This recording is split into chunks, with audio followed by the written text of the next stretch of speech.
iniciando la segunda fase del programa de prevención de quemaduras. Este programa se está realizando gracias al apoyo de Puma Energy Foundation. Tenemos como meta ahorita educar a 4.500 niños en estos próximos 3 años hasta el 2023 y a más de 200 padres de familia, docentes y líderes comunitarios en 30 escuelas o más. Con los niños abarcamos... Bueno, con esa información, la prevención de las quemaduras creo que debería ser una labor que todos deberíamos de asumir y no más nosotros como medios de comunicación, ¿verdad? Les cuento un dato. Hoy es el Día Latinoamericano de la Prevención de las Quemaduras y quiero compartirles un dato de APROQUEM que me llamó mucho la atención y que vale la pena darlo como referente para la conversación que vamos a tener con nuestro invitado.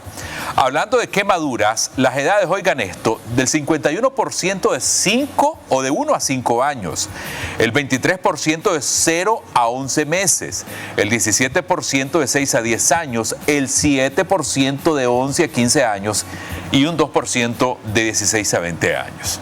Ya sabe usted entonces a quiénes son los que están en mayor riesgo y con quienes debemos de extremar todos los cuidados. Hay otros datos que nos va a proporcionar el doctor, que lo hemos invitado, el doctor Mario Pérez Reyes, que es cirujano plástico reconstructivo, director médico también de la unidad de quemados de APROQUEM.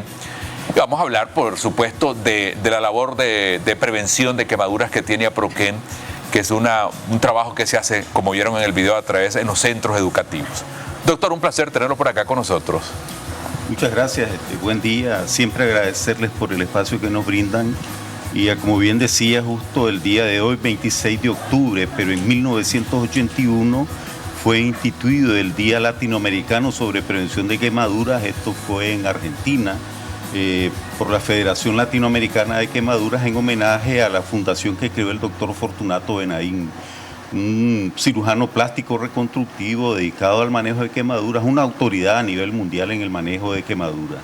El objetivo de haber instituido este día es para alertar precisamente sobre los grupos de riesgo, los grupos de edad que están más sujetos a riesgo, insistir en las medidas preventivas y también insistir un tanto en qué hacer en el caso de que ocurra una quemadura. Doctor, a mí me gustaría tal vez empezar hablando sobre la labor que realiza APROQUEM en este tema, ¿verdad? Y después nos vamos un poco a las cifras, este dato más exacto de lo que he compartido con los televidentes. La Asociación Pro Niños Quemados finalmente ha logrado orquestar un programa formal de prevención de quemaduras. Comenzó a correr a partir de 2017 y se basa en una herramienta fundamental en materia de prevención, que es la educación. La educación igualmente a factores de riesgo, al hablar de medidas, cómo evitar la quemadura, de medidas preventivas y qué hacer en el caso de que ocurra una quemadura. Este está dirigido a niños en edad preescolar y escolar, se realiza en escuelas primarias a través de la realización de talleres en donde se le habla a los niños de cómo evitar las quemaduras, de los factores de riesgo y qué hacer a su escasa edad en el caso que ocurra una quemadura.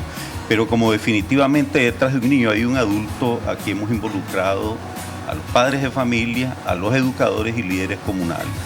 Ya alrededor de este tiempo han recibido este mensaje de prevención 12.800 niños, 1.600 educadores, padres de familia, líderes comunitarios. Hemos visitado 82 escuelas en los lugares o departamentos de mayor incidencia de quemaduras que tenemos registrado en nuestra data. Esto es Managua, Masaya, Granada, Chinandega, Jinotega, Matagalpa. Solo en Managua hemos visitado ya 50 escuelas. Es muy temprano hablar del impacto de nuestro programa, porque los programas de prevención tienen un curso longitudinal bien largo, hasta de 30 años. Por ejemplo, en Estados Unidos ya tiene 30 años el programa de prevención y todavía siguen haciendo acciones de prevención. Pero es alentador quizás un dato en nuestro caso, citar por ejemplo que en el año 2019, de 10 pacientes que nosotros recibimos en la unidad de cuidados intensivos, esto se refiere a pacientes graves o críticos, solo 2 niños provenían del sitio en donde hemos hecho acciones de prevención, a diferencia del año anterior, en 2018, que de 12 pacientes recibidos en la unidad de cuidados intensivos, 9 provenían de estos mismos lugares. Entonces, significa que nuestro programa posiblemente vaya a tener un gran impacto en el futuro. ¿Podemos hablar, doctor, de los principales factores de riesgo que creo que en el trabajo que ustedes realizan deben de existir en estos temas, verdad? Bueno, hay un factor de riesgo que le dicen los epidemiólogos, los expertos en este tema, el factor común denominador en cuanto a esto, y es la pobreza y extrema pobreza. Pero nosotros en nuestras estadísticas hemos identificado ya factores de riesgo que tienen que ver con los pacientes que se queman más frecuentemente. Esto se refiere a los grupos de edad. Actualizado el dato, el 69%. Es más que este niños, que compartía. Sí, okay. El 69%, este es actualizado. El 69% son niños menores de 5 años. Alrededor del 19% son pacientes que tienen quemaduras por contacto. Pero la causa más frecuente es la quemadura por líquido caliente, el 67% de todos los casos. Entonces, ahí entra el tema cultural al que se refería, ¿no? Sí, esto tiene que ver, íntima relación con el factor de pobreza, extrema pobreza, tiene que ver con educación, con cultura, por ejemplo. Hay quemaduras que ocurren en el patio porque encienden un fogón y sigue haciéndose eso. Hay quienes queman la basura, por ejemplo, y no la tapan o no la eliminan a través del sistema de recolección, y es un factor de riesgo. Los niños se queman más dentro de la casa, el 94% de los casos, y de estos el 47% ocurre dentro de la cocina. Pero hablábamos, doctor, y lo interrumpo porque yo le estaba comentando y usted me compartía también una experiencia que, hablando de las personas en pobreza o en extrema pobreza, que a lo mejor la cocina no está separada de la sala, mucho menos del cuarto, que a lo mejor ese cuarto está todo ahí, y entonces los riesgos ahí son mayores. Sí, cuando hablamos de pobreza y extrema pobreza hay una gran variabilidad de factores, y estamos hablando, por ejemplo, de gente que quizás no tiene energía eléctrica, por citar un ejemplo. Entonces, que usan un candil, una candela, y comienza a generarse el factor de riesgo. La casa, por ejemplo, arquitectónicamente no tiene las divisiones físicamente que corresponden, entonces está cerca de la sala a la cocina, cerca del comedor la cocina. La cocina, por ejemplo, no tiene medios de barrera o barandas para evitar que el niño llegue a la cocina y sufra quemadura. Claro. Es un sinnúmero de elementos que tienen que ver con ello. Pero doctor, muy a pesar de las condiciones en las que puedan vivir estas personas en extrema pobreza, ahí puede llegar el mensaje y se pueden tomar acciones de prevención. Bueno, dice el dicho que para el vivo es resbaloso. Las acciones desde el punto de vista de prevención y las medidas que nosotros recomendamos son bien sencillas. Por ejemplo, en el caso de los niños, como los que se queman son los menores de 5 años, el 69% es el grupo de más riesgo, pero es el más vulnerable. Son niños de que no han desarrollado completamente su estado de conciencia, comienza a caminar el niño, a explorar el mundo que lo rodea, entonces esos dos elementos juegan un papel muy importante para que el niño se ponga al riesgo. ¿Cuál es la principal medida de prevención? Es no dejar solo al niño, mantenerlo a resguardo. No se debe dejar pero ni un segundo solo al niño, hay que supervisarlo siempre. Y hay medidas como, por ejemplo, que la cocina no se deben de hacer fogones en el suelo. Hemos tenido muchos casos de niños que llegan al patio en donde se está cocinando en un gran recipiente, en el suelo, 3 piedras, leña, y caen como en una piscina, y las quemaduras que sufren son graves. De acuerdo. Muchas muertes al respecto. En la cocina hay que poner barandas para evitar que el niño llegue. Cuando se va trasladando un recipiente con líquido caliente, hay que estar seguro que no haya un niño sobre la vía, porque también ocurre frecuentemente este mecanismo de producción. El niño se atraviesa, tropieza con la persona y le vierten el líquido caliente. Los sartenes, el mango de ellos debe ponerse hacia adentro, hacia el interior de la cocina. El niño llega a la cocina, agarra el mango del sartén y se vierte el líquido caliente. En el comedor, por ejemplo, los manteles no deberían de ser largos, porque el niño jala el mantel, igualmente se vierte el líquido caliente. Fósforos, candiles hay que mantenerlos alejados del acceso del niño. No hay que dejar, por ejemplo, desde el punto de vista de quemaduras eléctricas, cordones pelados en el suelo. El niño llega, los toca y se quema.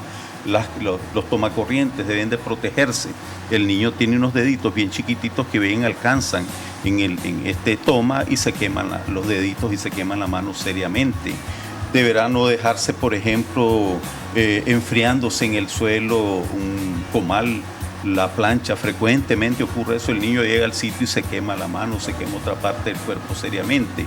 Y hay un elemento a señalar de manera muy importante y por eso insistimos, la causa más frecuente a lo largo de todo el año son las quemaduras por líquido caliente, el 67% de todos los casos.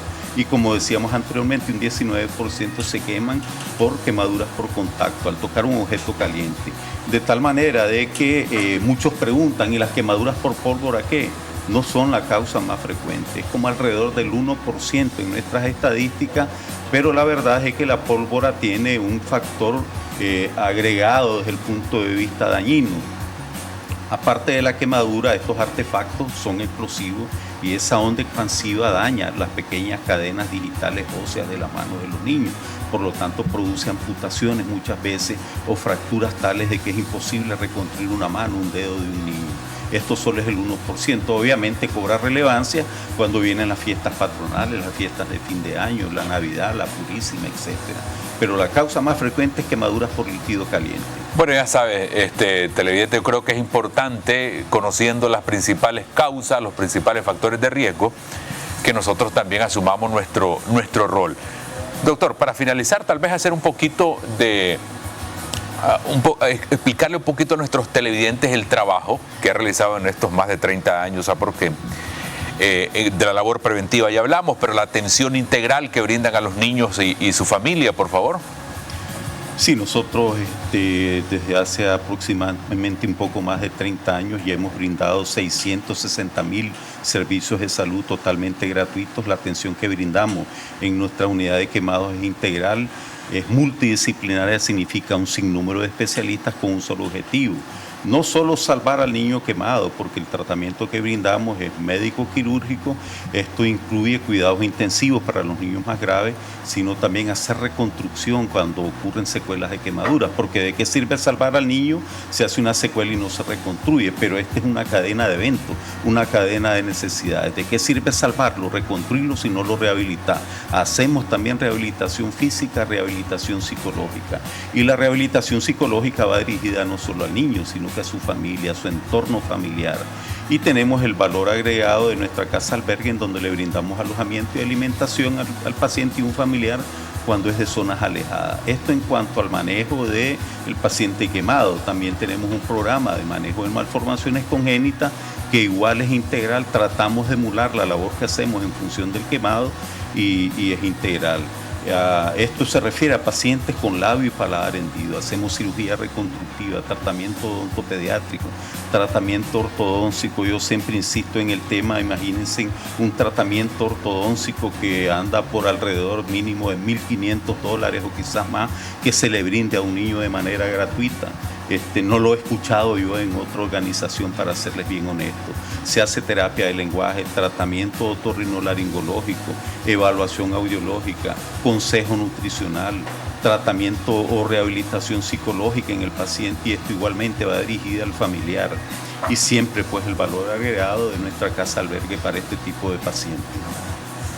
Doctor, muchas gracias por esa información que nos comparte. Ya sabe, entonces asumamos ese rol responsable como familiar, como padre con nuestros niños, que son los que más en riesgo están. Gracias nuevamente, doctor. Ya venimos.